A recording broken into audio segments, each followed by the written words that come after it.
Ya, intinya main first date. Oke, kita main 2 kali 30 dorong ke penalti. 2 kali 30 dorong ke penalti. Oke. First date. Kita ini ya. Bola, bola. Oke. Lapangan. Oke. Oke. Kelas aku deh yuk. Open turnamen dalam rangka HUT Pemuda Metulang, Selasa 15 Februari 2022, di lapangan bola kaki Metulang. Dalam ajang ini, tim dari BKM FC dari Desa Babah Trum Manggi, berhadapan dengan Kincoraya. Kesebelasan Kincoraya, kewalahan menghadapi serangan bertubi-tubi dari BKM FC.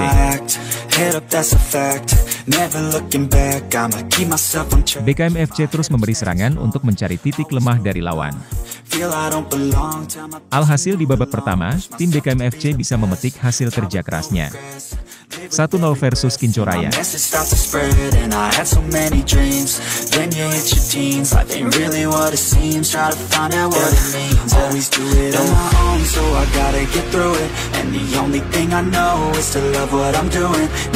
Setelah gol 1-0, tim BKM FC bukannya menyeimbangkan lawan, akan tetapi terus gencar menyerang begitu bersemangat.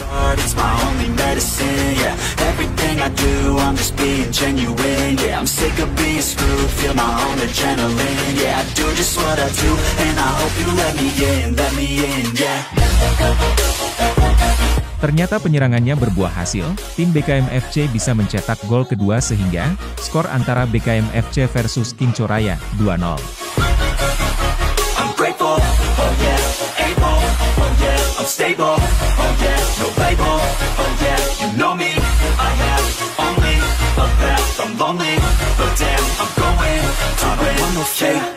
I want the real stuff, everybody listen up, cause I'll only say it once, I'm gonna show you all the path. Tim dari Kincoraya ingin membalas dan mengubah hasil skor, akan tetapi waktu yang tidak memungkinkan, wasit meniup peluit panjang menandakan permainan berakhir.